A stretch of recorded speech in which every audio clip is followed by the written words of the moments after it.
Welcome everyone. We are going to get started. Welcome to the Circular Intelligence Webinar from CircThread. And I am Devarajan, Associate Professor now at the Technical University of Denmark. And I'm going to step you through this introduction to the webinar first before we let our panelists take over and speak. I'm going to quickly present the agenda for the webinar, a little bit about sort of the CircThread project. Our coordinator, Rembrandt, is here, who will do a far better job explaining this to you, but I will try my best. And then a little bit about the contributions from Aarhus University and where you can find them. So a real short kind of recap of the agenda. We will start with the introduction, which is going on now for about 10 minutes. And then Rembrandt will sort of present the Circular Intelligence Association, which is a very interesting outcome from the CircThread project. And then we will step into a panel session. We have with us, apart from Rembrandt, from EcoWise, we have Giovanni Formentini from Circular Momentum and Susanne Otto from Force Technology. So we'll step into a panel session there. And finally, we'll have some time, hopefully, for question and answers. So kind of without further ado, why are we here? We're here because we're talking about the CircThread project, which is a EU project funded under the Horizon 2020 framework, and it's been running for 4 years now. And we started with this goal of trying to understand how to make appliances more sustainable and more circular. And long before kind of the idea of digital product passports and information sharing was really formalized as it's going on now in the Commission. We really focused through these 4 years on understanding, what information flows are required through the life of a product so that it can be easily recycled, it can be reused, remanufactured, and potentially also used longer by increasing its lifetime. And through this process, we've been sort of actively touching base with and shaping kind of this discussion on digital product passports, on data spaces, and all the other sort of digital outcomes that are kind of coming to the forefront in terms of circular economy in the European Union. And it is a project that consists of over 30 organizations. So it is a large consortium of different types of stakeholders and partners, including universities, research and technology organizations, producers of products, recyclers, and so on, coming together to really push the agenda in terms of digitalization and circular economy. I've borrowed this slide from Rembrandt, and it's really hard to sum up, the impact of a 4-year project in 10 minutes, let alone one slide. But I think this is some of a very condensed manner of showing some of the impacts from the project. We have worked on results that have sort of directly interacted with different regulations and directives in the European Union. We've shaped sort of the discussion, as I said, on eco-design, ESPR, on digital product passports, but we've also looked at piloting a battery DPP with a company called Segasa. We've looked at design for disassembly. We've looked at spare parts recovery and information management, which touches on the right to repair directive. We've looked at sort of use cases where we touched upon the importance of understanding sort of where critical raw materials are in your component and how to recover them and so on. So there's a lot of results, a lot of very interesting outputs from this project. And the best way for you to find out what they are to go to the website. So I've included here the website, which is quite easy to remember. It's circthread.com, or you can scan the QR code there to look at sort of what results we have. So with that, again, I'm going to try and summarize some of the results that Aarhus University was involved in producing on the CircThread project. We have been involved in trying to understand from research perspective, of course, the interesting questions in this area, but we've also produced some very interesting knowledge, I think, that can benefit both companies if you're an OEM or a recycler, but also research organizations. One of the very interesting questions we looked at in collaboration with Giovanni, who's sitting here leading this work, is understanding what types of information flows are needed across OEMs and recyclers to increase the circular use of household appliances. Focusing on what information transfer can not only promote circularity, but also be useful in terms of economic value.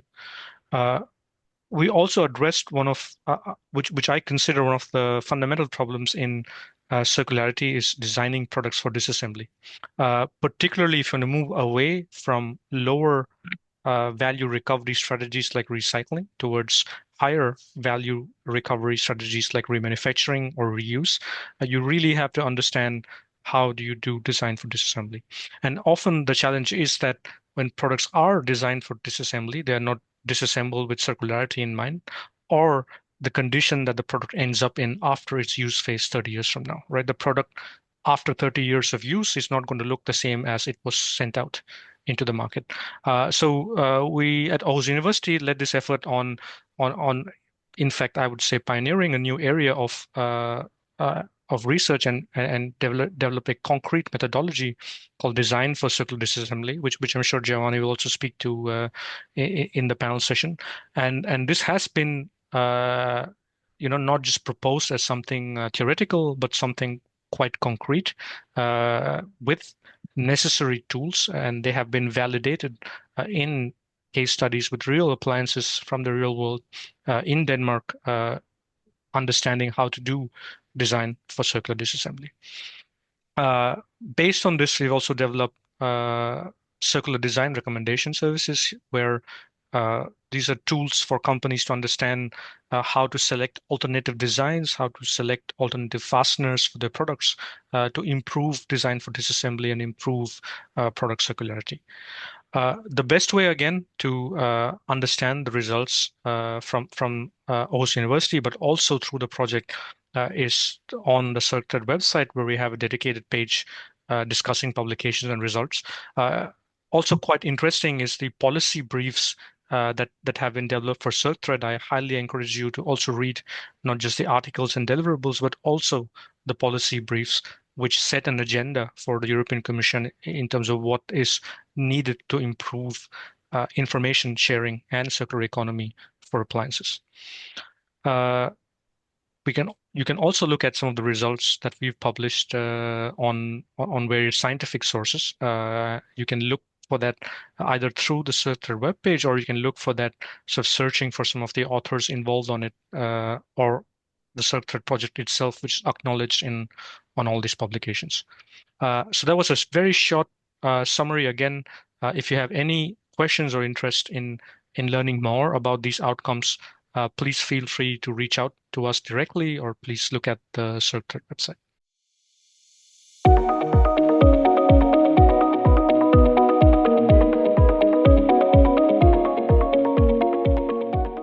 This is Rembrandt Koppelaar from EcoWise and the Circular Intelligence Association, which is our new venture that came out of the CircThread project to continue building the network around what we call circular intelligence, which is from the concept that circular economy is what is really required for that to work, and I will elaborate on this, is sharing of information about products and about components and about materials across the life cycle, and linking it to also supply chain data. So the association is positioned as a competence center and network for enhancing product information management for a circular economy. It's been set up in Brussels, and we are starting to open up for membership as the first perspective really here to support awareness and information sharing around what we would call the digital circular economy. And that links to that the broader context here is that there are a lot of developments ongoing, both driven in EU regulations, but also from a business perspective, a lot of pilots and efforts that will finally allow us to have the circular economy emerging. We've seen, most of us, that every year there is this circular economy gap report that is now also extended to different countries for circle economy. Among other partners, that says we are maybe 7, 8, 9, 10% circular. We're very low, and progress seems to be extremely slow. We can expect this to change significantly in the next few years in terms of initiatives and possibilities because of the digital exchange of information and mandatory setting of requirements. I've compiled some examples here. On the left, the right to repair EU legislation. Under this, there will be a universal repair portal where all repairs will be administered. There will also be developments on universal repair scores. I will give a specific example later on how to calculate them for different types of products. And that will allow us to have the information available to act more on repair. And for manufacturers to calculate repair scores, for repairers to understand better repair information exchange under those scores in more detail. And this is coming quite soon already in 2-3 years' time. On materials, there will be for an increasing amount of products mandatory recycled content declarations and also mandatory performance targets that are coming up. These are already being discussed, for example, for steel and for plastics in cars coming up, but they will also include an intermediate products for steel under the ESPR and later on for other products such as textiles. And also there will be an implementing act published in the next few months, which products will need to declare critical raw materials. Tantalum, tungsten, copper, other critical raw materials, and how they will be declared and an associated critical raw material label. And that will create visibility for actors that want to recover those materials and create a circular economy for what is currently lost. The critical raw materials, there's such a small percentage that usually they get lost when you process steel with a certain alloy. It's just lumped together. You can't extract it from there in the circularity loop. There are also EU regulations. This is further away, transitioning to strengthening reuse. This is likely going to be published in the Circular Economy Act at the end of next year, where we standardize extended producer responsibility and transition to preparing for reuse, that every product will start to be screened with digital tools. Is it ready for reuse? So we're shifting. These are 3 areas that are becoming more and more concrete. They're still lacking a lot of work on remanufacturing. And what's already possible today and what's emerging there is, and this is very important for circularity, is to have product lifecycle visibility. When you sell a product, and this is what the Circular Intelligence Association is about, is to create visibility, what happens with it, and at what point can I intervene for repair, for buyback, for recovery, for longer lifespan business models. And that will be unlocked by digital product passports at events tracking and traceability. And as well as informing product design in that information, linking lifecycle and supply chain information. These are available today for piloting. These technologies are emerging for it on a digital competence side. So what do we want to do in this direction? Is really to help actors solve and provide information on what are the upcoming developments in regulation, in business sense, in important voluntary initiatives, but also how do we tackle 2 digitization problems. One is on the supply chain side. A lot of companies, most corporate companies, this was a global survey done in 6 different sectors. They rely to understand their supply chain on a combination of spreadsheets and software. And this is the majority, and there's limited interoperability. So if I want to know the recycled content of my product as I manufacture it, the data is not readily available. If I want to know any other competence or performance, it is hard to collect this. And there's a lot of initiatives being done at European level, national level, at global level to try to solve this, but there's no harmonized framework yet. And on the right side, we see the product lifecycle traceability, that there's very limited awareness, and there's even less companies that have what we could call a lifecycle traceability strategy. To know what happens with the product after it's sold, to know how many end up exported and disappearing after they're as waste, to know how many end up in waste incineration, to know how many are properly recycled, and to know how many are going into reuse loops or remanufacturing or other circularity loops. So the strategy, developing a strategy for this is critical in the future. So to also close that and develop new business models on top of this. So to provide real insights. We're starting with news briefings, and we also want to develop masterclasses and develop digital pilots. We've set up this association with founding members and expanding this as a result of the CircThread project as an all actors association. That means we're covering membership. It's not just for manufacturers or for repairers, but we are covering all spectrum, including as well as consumer organizations, which are part of the foundation, refurbishers, recyclers, and this is the intention is to become a broad association that can then provide different perspectives on the needs and the competencies in this life cycle context, looking at EU but also global frameworks and circularity needs. This is not only an EU aspect, but also to an extent national developments. Some developments are really critical at national level. Support with the latest intelligence, and then also once we're more established, help with IT capabilities, scaling for members, especially SMEs. How do you deploy, enhance your ERP, your system to manage purchases? How as a PRO, producer responsibility organization, do you need to, can you interlink your existing reverse logistics data with digital product passports? And become a competence center also in this software systems support. And we also are strong on consumer insights and working with consumers. We have them already as members, consumer organizations.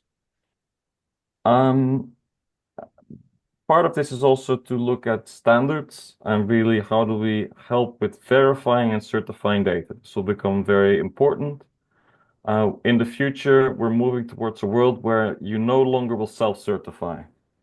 As a company or as an organization, you will always have a certain automated compliance check or third-party certifier for more and more information, not only green information. And this is the trend at which the EU market is starting to develop. Because of the automation possibility of digital software, and because of the self-certification is no longer working properly in a global market with a lot of online marketplaces, imports, exports. So we need a new model.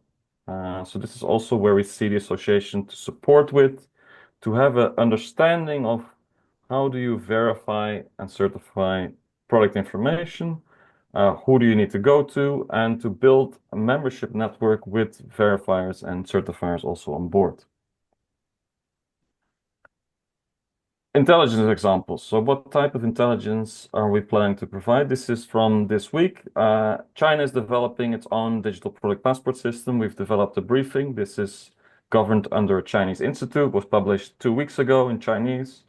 And why are they developing this? Because they want to have a Chinese digital product passport for their companies to access the EU market and for EU companies to access the Chinese market in the future, as opposed to Chinese companies having to register into the EU system. This is currently a design phase, and pilots are already ongoing in China on batteries, textiles, and steel. So this is very far developing. We were the first in Europe to publish this, as far as we know, and it's very recent news. But this is advancing now fast.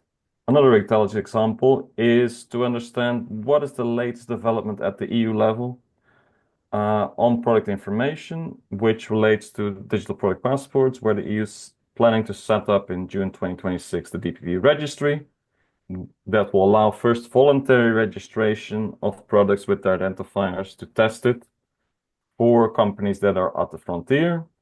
And later on, when a DPP is mandatory registration, and that will be linked in 2028 to the customs system, where there are also developments for an EU customs authority that doesn't exist yet. At the moment, this is a national prerogative and on each individual nation, but there's the intention to have a EU-wide system. And later on, the EU DPP web portal that should allow each actor, a recycler, repairer, consumer, market authority to have specific access through the web portal registry, which is kind of a lookup registry, to the decentralized product data of manufacturers or third-party DPP service providers. And this is an ongoing development. We're closely following this, including ideas that there should be a formal legal recognition of the status of those entities, which doesn't exist today. Manufacturers, yes, in the system, but for refurbishers, there's no legal status. Yeah. What's the difference between refurbishing and remanufacturing? This is ongoing discussions all the time in circular economy. The intention is to also start formalizing these things by law, and then it will become clear once and for all, and in linking to this DPP web portal system.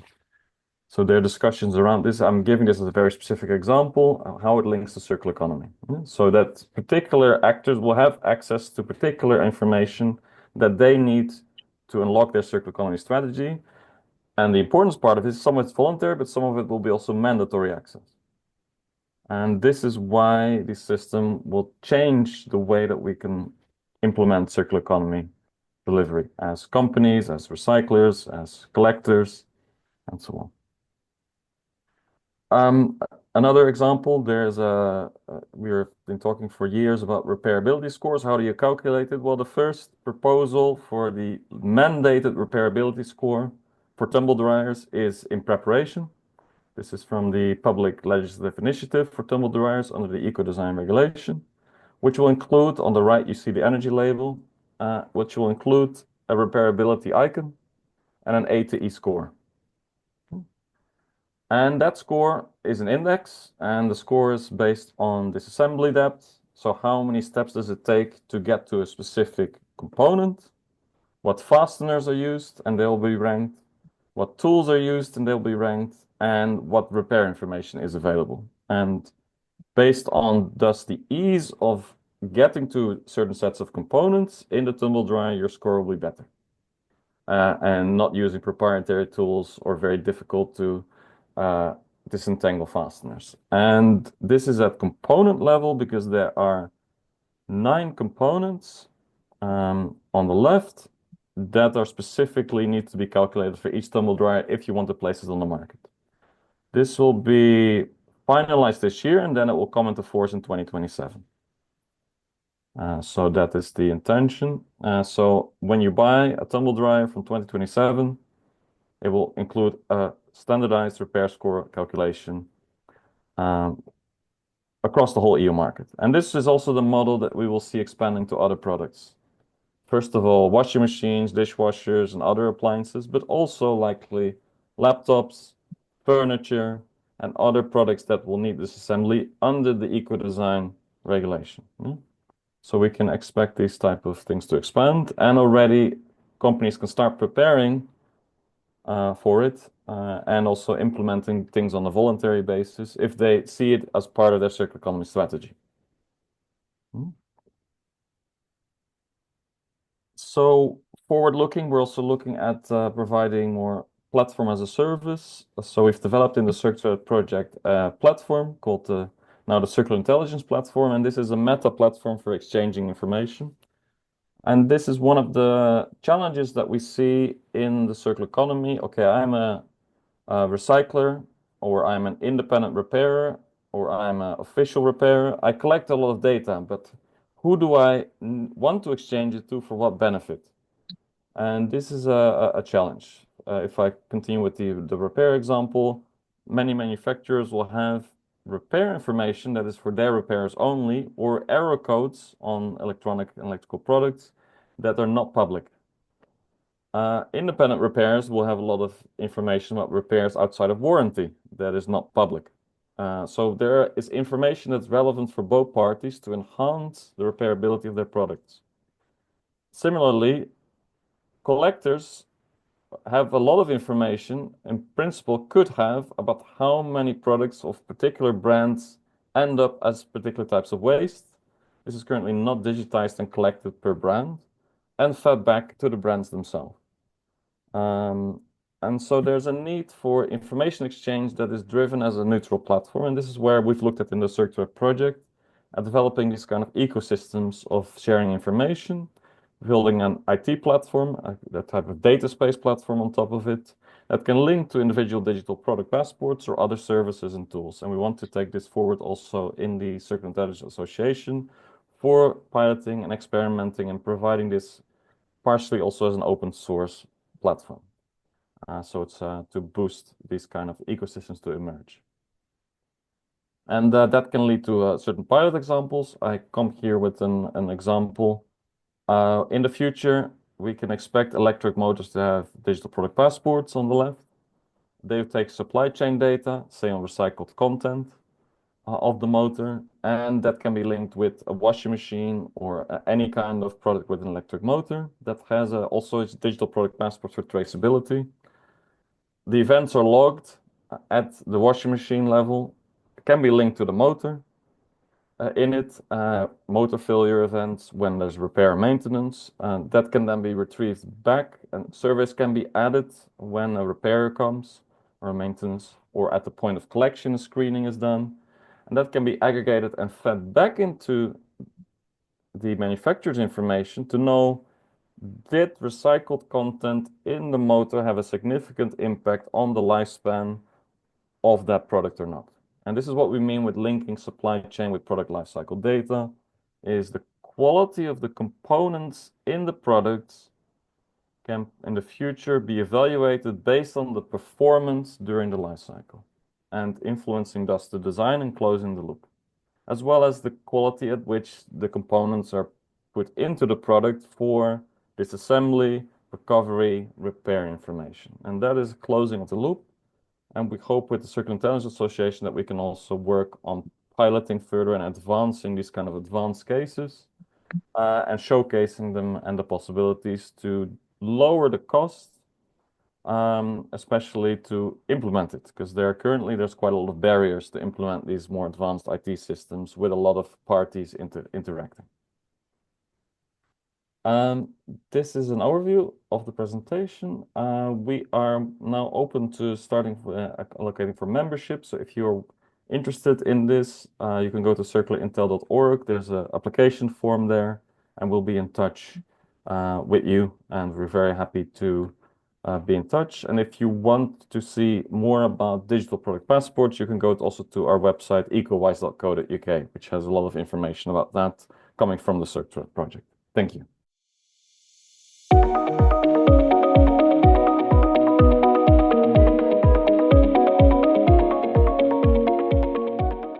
So we will start with the panel session here, looking at how to create circular value chain collaborations. And I will try and moderate this session and sort of lead the panelists into different questions. So I will start with a short introduction to the panelists. So we already heard from Rembrandt. If the other two panelists could introduce themselves. So we have Susanne first. Yes, my name is Susanne Otto. I'm from Force Technology. I'm the project manager of a couple of sustainability projects at Force Technology.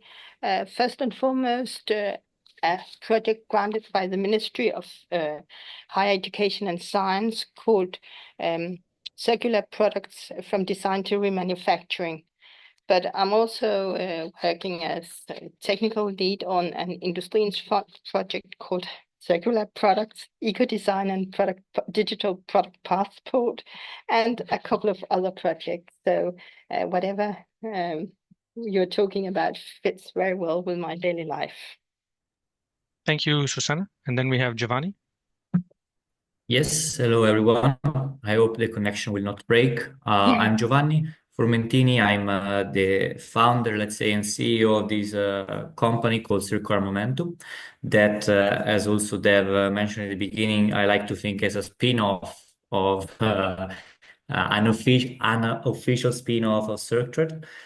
It's a consultancy company where we help indeed industries, large and SMEs, to start their journey towards circular economy using a system engineering method and having a more a focus more on the product design and data sharing and road mapping. Basically, we try to help companies to understand, first of all, what is circular economy, and then how they can get the first steps and leading them to this very complex world that we will discuss soon. Thank you. Thanks, Giovanni. So I'm going to start with sort of leading off some questions, and then so we will follow along. So I'll start with a question actually to Rembrandt. Rembrandt, can you sort of talk about the experiences you've had from, particularly from the CircThread project, in terms of looking at what is needed to set up successful collaboration ecosystems for circular economy, and particularly with products and appliances that we work with on CircThread. Thank you, Devarajan. Yeah, so we worked in the CircThread project in three contexts, call it pre-ecosystems, in three different geographic contexts in Spain, Italy, and Slovenia. And each of them had different manufacturers. So in Slovenia, we had Gorenje Hisense. In Italy, BSH with their Bosch brand. And in Spain, we had three manufacturers, of which Domusa has boilers, which is the most relevant one, I think, in this context that we're talking about, for both businesses and consumers. And around those, we worked together with different other actors, producer responsibility organizations in the countries, which provide for the management of the reverse logistics. So the manufacturers in this context pay the PROs to organize the end-of-life logistics to recycling, as well as consumer organizations, and recyclers, and repair organizations as well, that were in the Spanish context licensed by Domusa, the boiler manufacturer, but in Italian, independent from BSH and Bosch. So a lot of the efforts were about, in the project, what is the information that is meaningful to exchange to add value? This is the key driving part that's necessary to unlock those ecosystems, because it's not a given. Currently, there's no exchange. This is in terms of product information at any scale. So, for example, the reverse logistics, the PROs, they collect information about which trucks go from which collection site to which recycler, but it's not linked to the product. It is, okay, these are large appliances, a truck. This is a small appliances truck, because that's their regulatory requirement. It's all encased in the regulation. It has nothing to do with adding value from a business perspective. Same with the manufacturers. They are starting, because of the regulations, to provide some repair information. This is only starting this year, for appliances, in terms on that is going to be enhanced with spare parts information. Mostly. So where do I buy the spare parts, and what is a prospective price of the spare parts? So that needs to be in the documentation. But this is not yet linked with what do I, as a repairer, do in the life cycle. And repairers have their own portals. This is another thing. This is on their own data. So the Spanish repair that we worked with is the largest in Spain. They have 450,000 appliance repairs on behalf of the different brands. So they're all licensed to do it on behalf of the brands, because the brands don't want to do it themselves. They don't want to set up a repair business in Spain, so they have a third party, but they're contractually bound to carry out the repairs. And they have their own repair portal, so they have logs of millions of repairs carried out, success rates, what components, and so on, their own portal. So this is, I'm just sketching, this is the type of landscape. And in the project, we really worked on how can you bring those actors together? What type of IT tools do you need, and what type of agreements do you need to bring those actors together?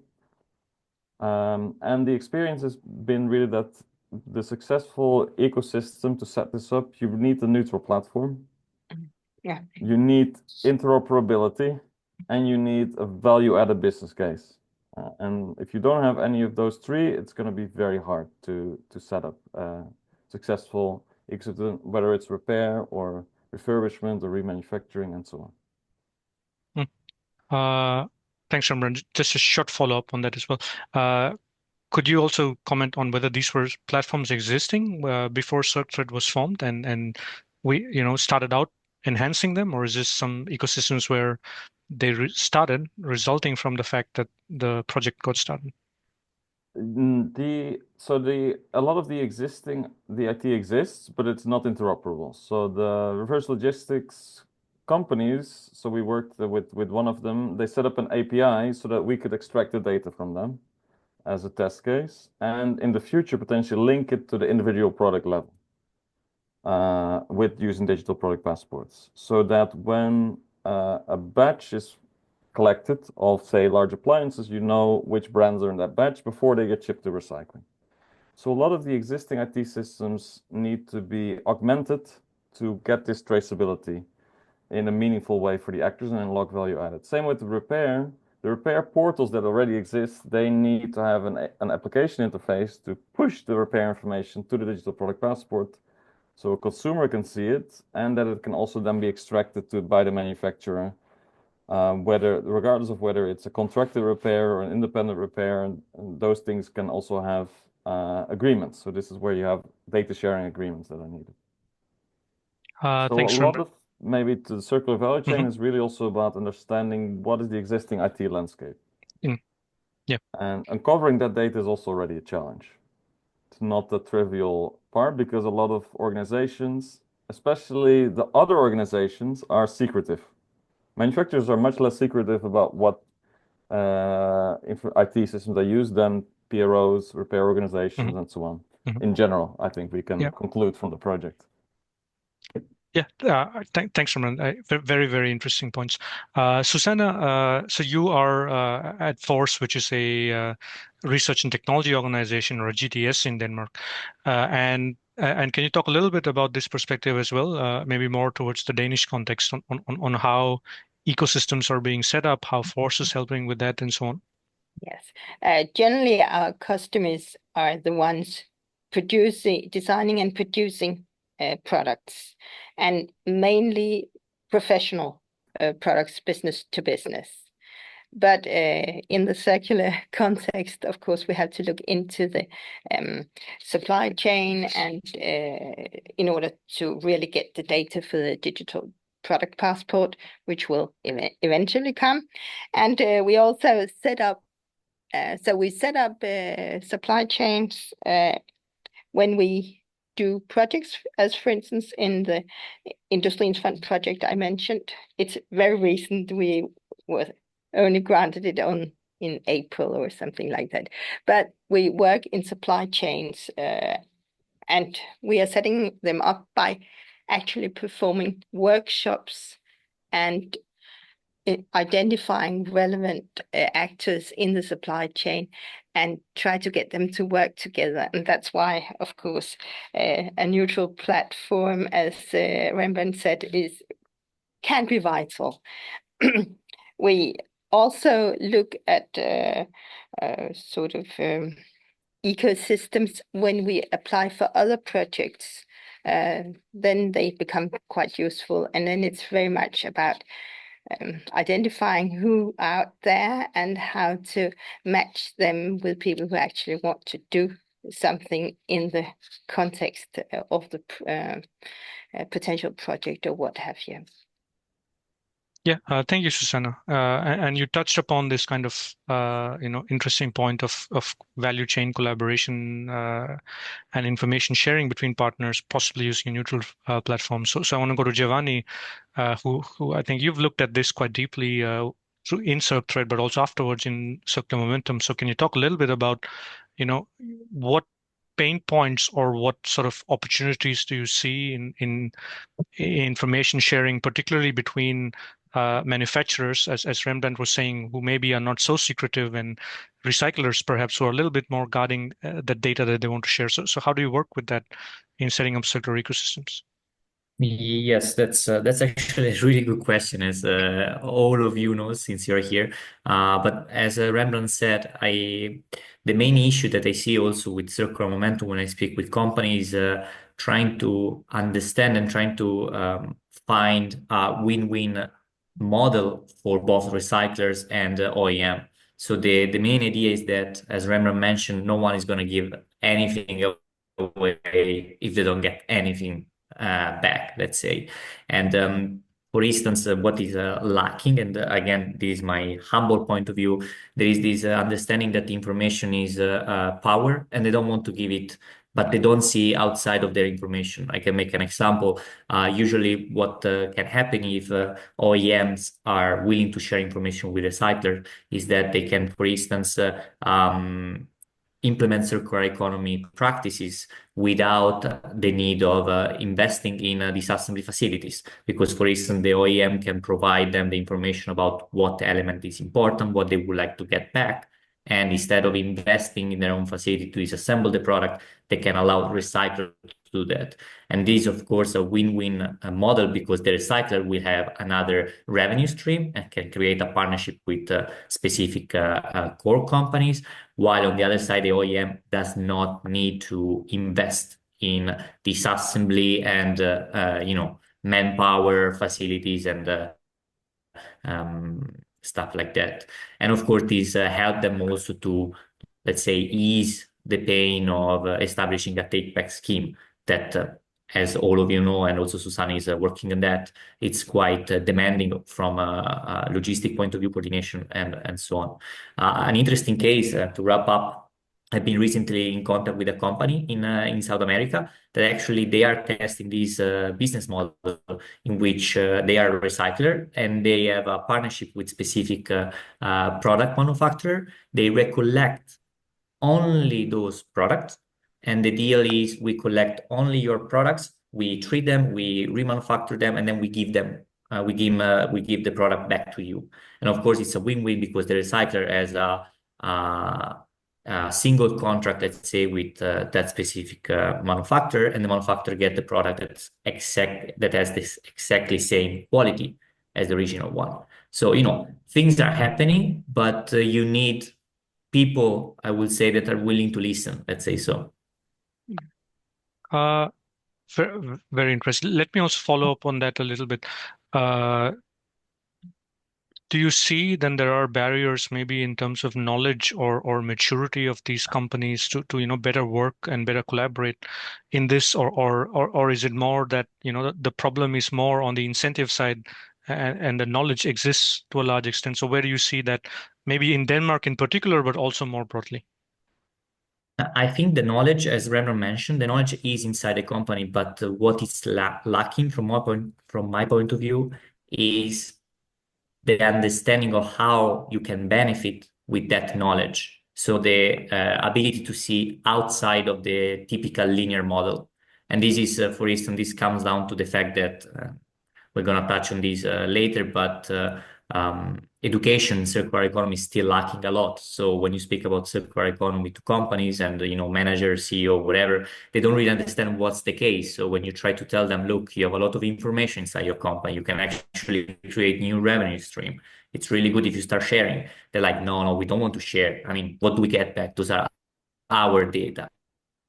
So everyone is very protective. So I would say that we have them it's lacking a bit the understanding of what you can do with those information to create these win-win partnership. Thanks, Giovanni. Rembrandt, again, going back to this idea of breaking these barriers and setting up a neutral data sharing platform. One of the things that we see happening, at least in Europe, and kind of heavily pushed by the Commission, sort of is this idea of digital product passports, and they have been sort of waved around as a mechanism for breaking down such barriers and setting up value chains. So can you talk a little bit about your perspective on, do you see that this will happen, and do you see that this is an effective tool for building these ecosystems, or is it more something like turns out to be like a CSRD where it's more reporting and compliance issue, and you make something and you file it in a system somewhere and forget about it, perhaps? Yeah, I think there are two ways of looking at the whole landscape. One is related to an overall change that's not just on circular economy, but it's very much linked on how do we report and verify product information. This is at the EU level. Digital product passports is one of it, but also what's called conformity credentials, which is being led now at the United Nations level under UN-CFACT, where in the future you will no longer just make a claim about your product, you'll make a digital claim about the product that is verifiable by a third party. And why do you do that? Because your buyers will demand it from you. There's a example, there's a certification body in electronics called TCO Certified that certifies TCO certification for Dell, but also other, all the big brands. And what's their model? It's they've convinced procurers in public institutions to request TCO certified.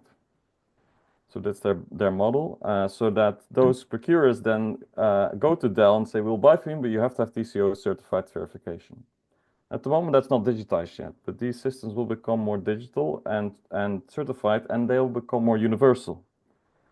So that means you will start to have emerging over time national, EU, and global systems where bigger brands are driving the market and saying, we want this digitally verified. And that also links to circular economy information, because that will then link to, okay, we want to have certified and verified that your product has a certain lifespan, or that it has a certain amount of recycled content, or that it came from a certain sourcing that was more ethical and has less virgin material. So that's one big trend. I think that digital product passports will be part of this, because it allows for easier traceability. And this is, it's not the only tool for traceability, but it is something where you can more easily physically trace.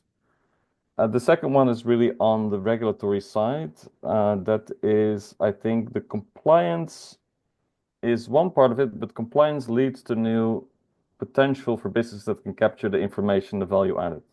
So if we're talking about, for example, critical raw materials, companies that have critical raw materials in their products, once they have to be officially declared, they could think about possibilities for improving the extraction and being on top of, at the point when the component with the CRMs need to be extracted, to try to become involved to resell those components to recyclers or to put them back into the loop, because then the value will become much more easy to calculate. So I think that's the second part, is related to more business models that are adding value on top of regulatory requirements. And that's also where DPPs will play a role, because they will allow for that traceability at component level, for example, linked to products across the life cycle. Thanks, Rembrandt. Susanne, I also saw you smiling when we started discussing this question about regulation versus value creation. So how do you see it, perhaps from Danish companies or people you work with in Europe about implementing DPPs? Could you give us your thoughts on that? I think it can be a true game changer. As one of you said before, companies do have a lot of knowledge in-house, but now it's gathered and it's digitized, so they get a fantastic overview. And it's an overview which also gives transparency through the value chain, so that you can actually support a circular business this way, and you can expand on the knowledge you already have. That's at least what I hear from Danish companies. They are in the process of gathering digital data. Up until now, it's been very much this guy knowing everything about this and this guy knowing everything about this. But now it's all being gathered, and that gives so much value. And I think it will also increase the transition to a circular economy, because value drive changes.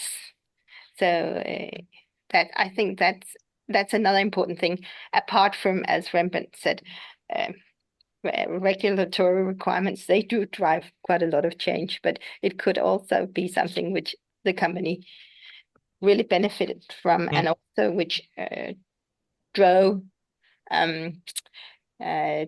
business models which have been hindered up until now from lack of knowledge.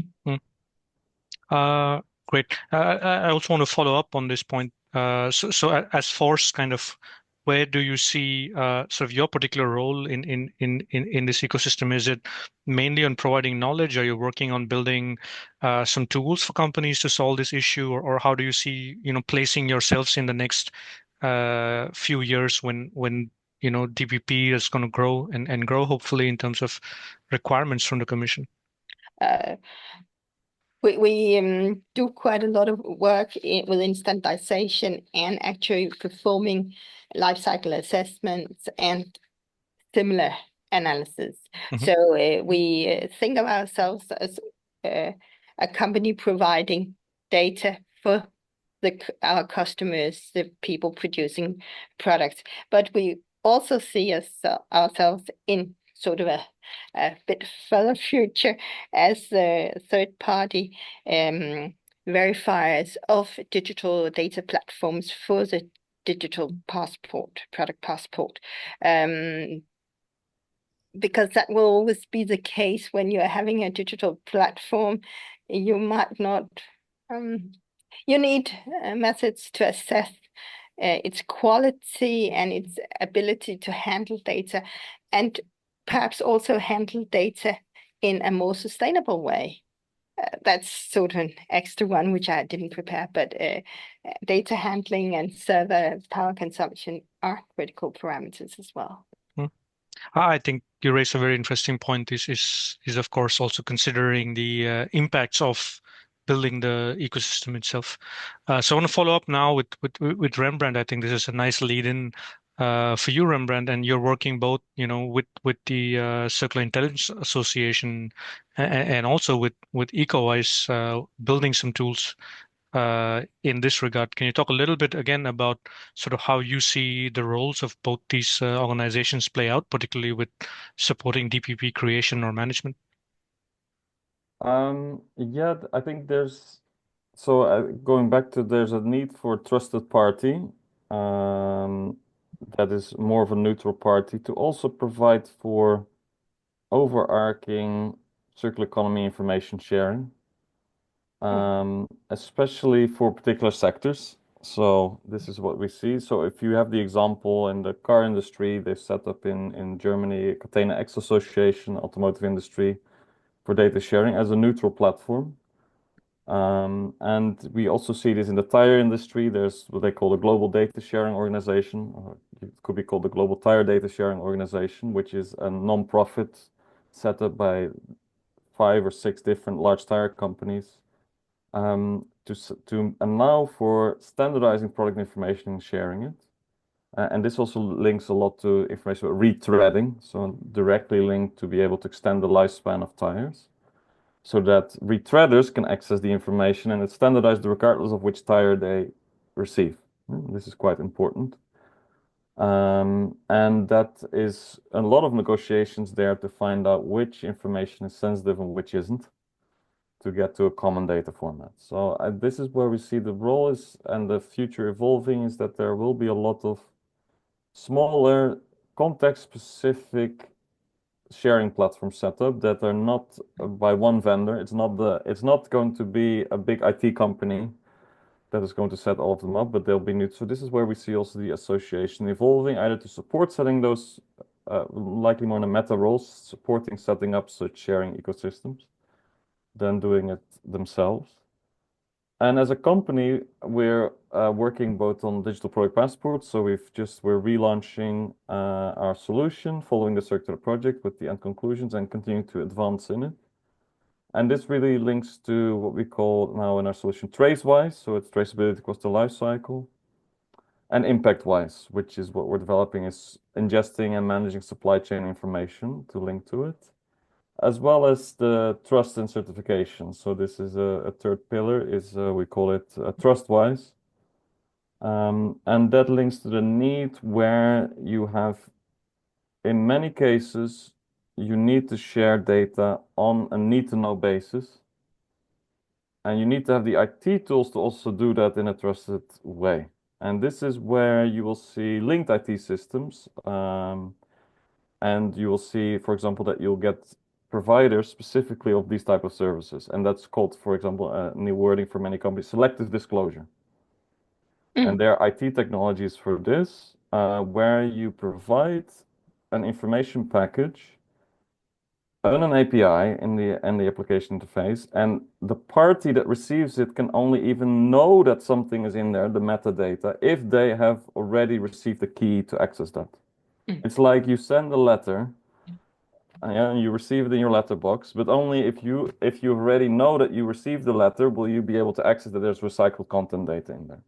So that's the level of cryptography that the future is already starting to be possible. There's a lot of latest technologies for this. And so we're working on these type of IT technologies, so you have multiple layers of security, because a lot of the challenges is that we need to share data, but we don't want to make it public, or we don't even want to make it public that there is data about something in what we send, in case that someone hacks, retrieves the package, the message. And so this is the kind of aspects that we're working on as EcoWise and piloting these efforts. So, and that's quite exciting. And at the moment, it's also a large challenge.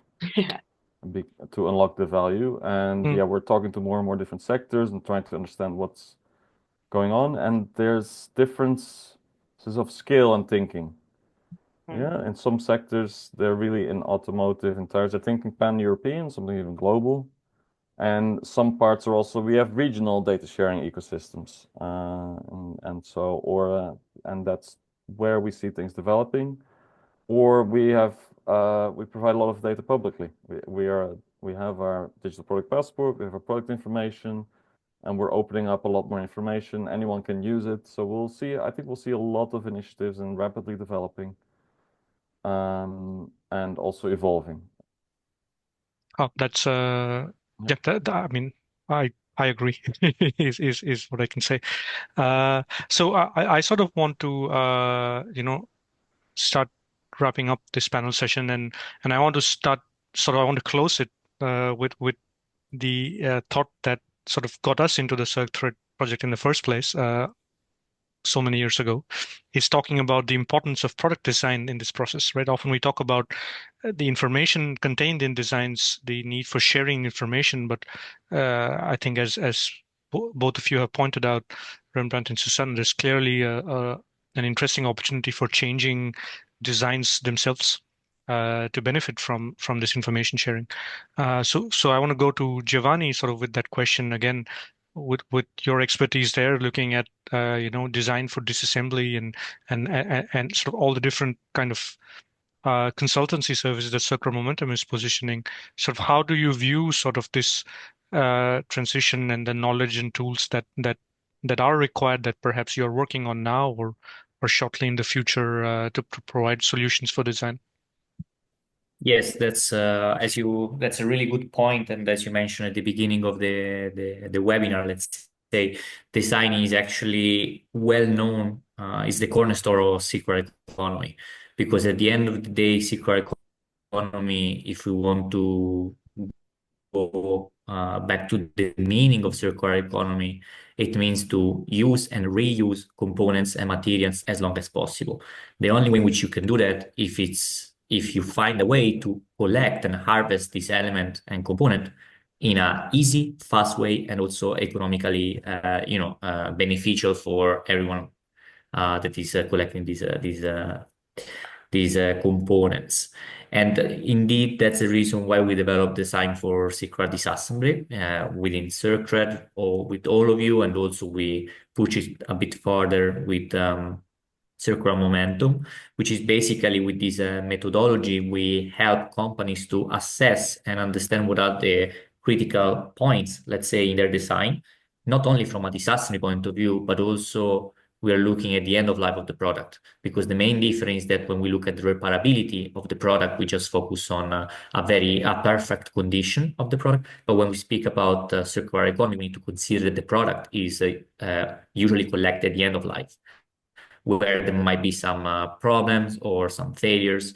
And we also run in one of our study, we ran a cost estimation, and we found that the wrong design of only one screw can lead to a 10% of profit loss for a company when they get back the product and they start disassembling it. So something that might seem and might look very, very small, like one screw, can actually have a huge impact, okay, if you try to implement a circular economy business model.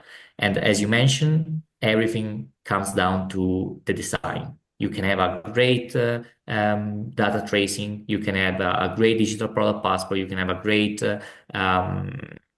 reverse logistic take-back system. But at the end, if you don't decide the product to work with these tools that you have and these element that you are plugging in, eventually the circular economy model will fail. And in this sense, as I said, well, you ask about tool and method. Of course, design for circular disassembly is great. So everyone should definitely apply that. But also there are other design for disassembly methodologies out there, which are looking mainly at the design and trying to understand what to change to reduce the disassembly time. But one of the things that we notice mainly when we talk about this with companies is that they don't look into disassembly because they think they don't have the information. But what it turned out is that they have the majority of the information needed to start the analysis, and also the one that are missing can be easily modeled and guessed in such a way that at the end, the analysis that you run is actually quite good. And if you think about that, again, I'm asking Susanne for confirmation, but LCA, that's how it started. When you run an LCA analysis, you're not collecting the energy consumption of every single manufacturing plant. You just run an estimation. So, running analysis are possible and data can be modeled, and you can have actually a very, very good understanding of what's going on, and also you can improve the design. That's what we see, let's say, as a main challenge when we speak about disassembly with companies. But of course, just to wrap up, other tools, CAD software are very useful to design and understand how to disassemble the product, not only assemble the product, and also life cycle thinking, all these design thinking methodologies. But also it's very important to run the analysis together, especially when we talk about assembly and disassembly, because if you optimize a product for assembly, then the optimization for disassembly can be quite disruptive. So having a concurrent approach that looks at both during the design phase is actually the best way. I wrap up, otherwise we'll be too long. Of course. And again, I might be a little partial here, but I highly recommend looking into design for circular disassembly and circular momentum, no less. I think there's a lot of interesting solutions that can be provided. So I want to wrap this up, but I will do it in a little unconventional way and perhaps a little surprising for you as well to put you on the spot. But I would like one question from the panelists to each other. So if you have, I'm sure you have burning questions to ask Rembrandt or Giovanni, Susanne, and Rembrandt, perhaps you as well. So I will start with my one question to give you a little bit of time to think, and perhaps you can follow along. So my one question would be to sort of Susanne, Yes. and looking at sort of the role of or the status of circular economy in Denmark. And now, I'm taking a little bit of a liberty to be a little bit more philosophical here. If you look at the circularity gap report, we stand at 4%, right? Is the number, the latest number in terms of circularity. So do you think perhaps that the efforts that we're doing now with coming from the Commission and primarily driven by the EU and perhaps companies who are maybe motivated themselves, are these efforts enough to really make a dent on that number, or do you think we need to do a lot more, much more quickly to really address this problem? First of all, I'm surprised how sort of considering circularity as a strategic means of developing your business has expanded over the last 3 or 4 years. Last Friday, I was in contact with a company where the top management had decided that they wanted to do circular products and to obviously claim sustainability.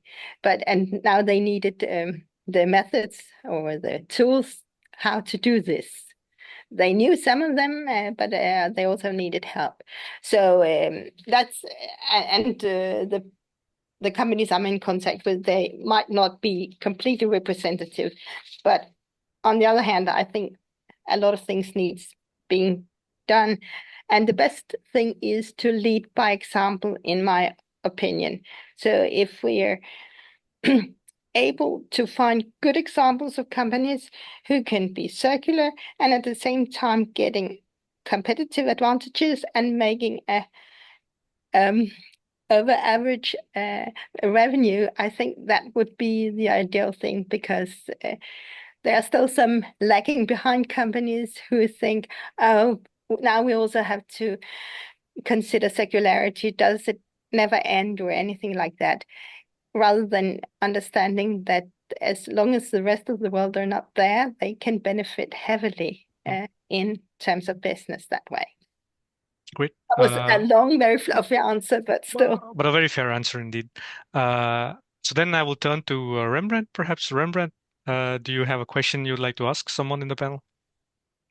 Yeah, I would like to ask Giovanni, to what extent do you see companies developing a circular economy strategy as a separate strategy or moving forward for their products? Because I think this is part of the journey that companies need to go to. And you're on the forefront of this. Or is this part more of an overall sustainability strategy? Their circularity is a part of it. And That's what is your feeling there? How is that emerging? The feeling is very negative. No, in that sense, what I see is that usually only very, very few companies are enlightened in the sense of circular economy is coming and we need to do something because in this way we will put our company in the forefront.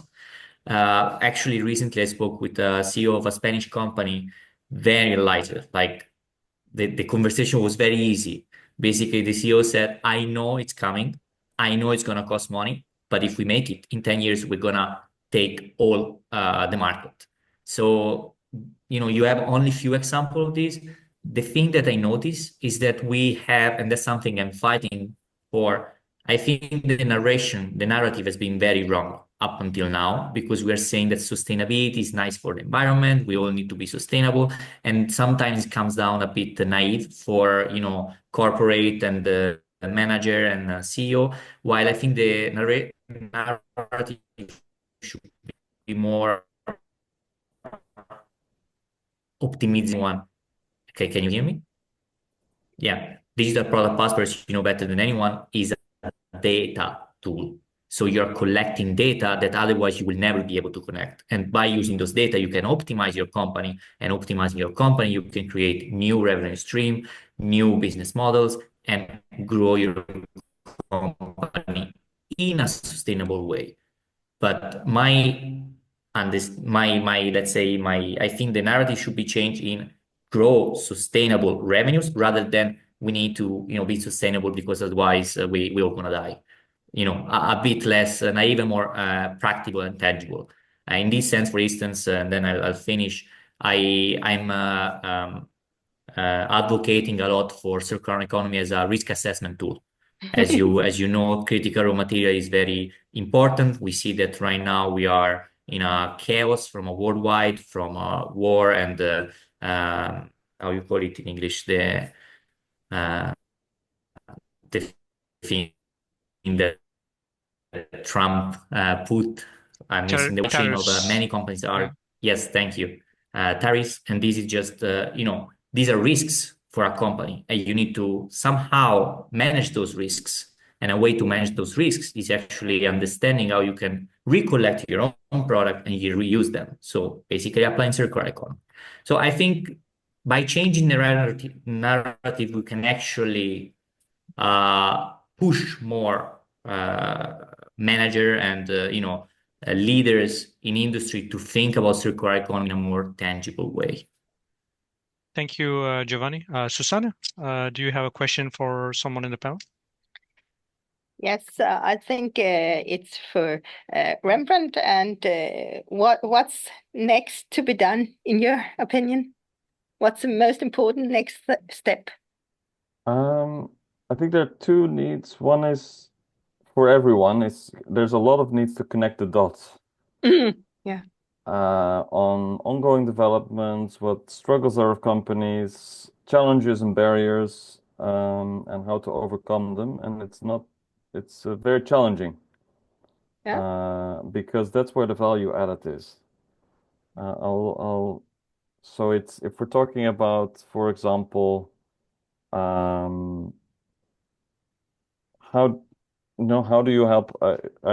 Denmark is really good at producing high quality furniture, and selling this abroad in many countries. And how do you connect the dots on how does the furniture requirements on the eco-design that are coming up in a few years, how will they help with digital product passports to have a more better customer satisfaction experience, and also help with that specific components that may be the most valuable, in particular furniture pieces that have a long durability, that how do you recover them?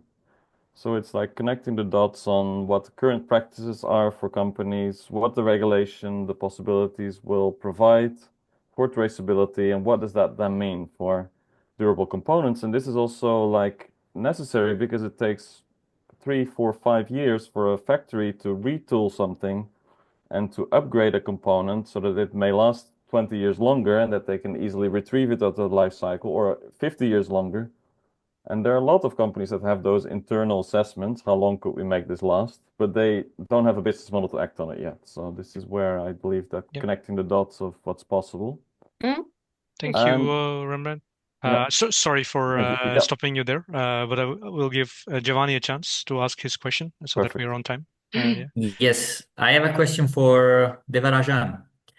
What do you think? You like, I was not supposed to, but you'll get the question. How do you think research center university? What role do you think research center university play in the narrative of circular economy?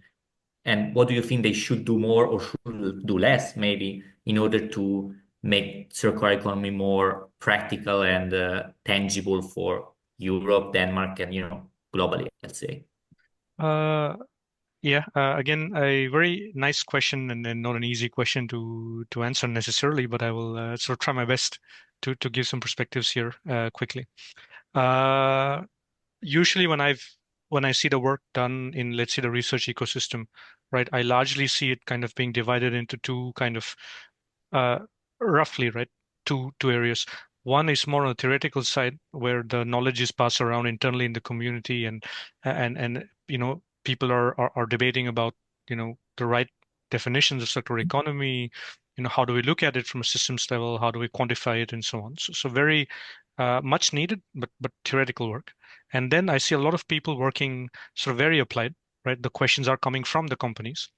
And the solutions are provided to the companies on a case-by-case basis, largely working through projects and different means. Again, much needed work is being done there in lifting up the companies. What I don't see much of is these two things working together. Often the solutions provided are case by case, and that's interesting, but that's not finding out, under what circumstances do companies actually move forward. Right. On the other hand, the theoretical work is super interesting, but not much interest on, what is the practical limitations that we have to work with when working with circular economy. So I think we need to do more in terms of bridging this gap, perhaps by rethinking, how research and applied and theoretical can coexist in the same environment, working with each other. So I think this is not an easy challenge to solve. Perhaps applicable to other domains as well. But for circular economy research and sustainability research, I think this is something that is needs to be solved quite quickly and addressed quite quickly if we are to see more scalable progress and not just the progress in pockets that we see.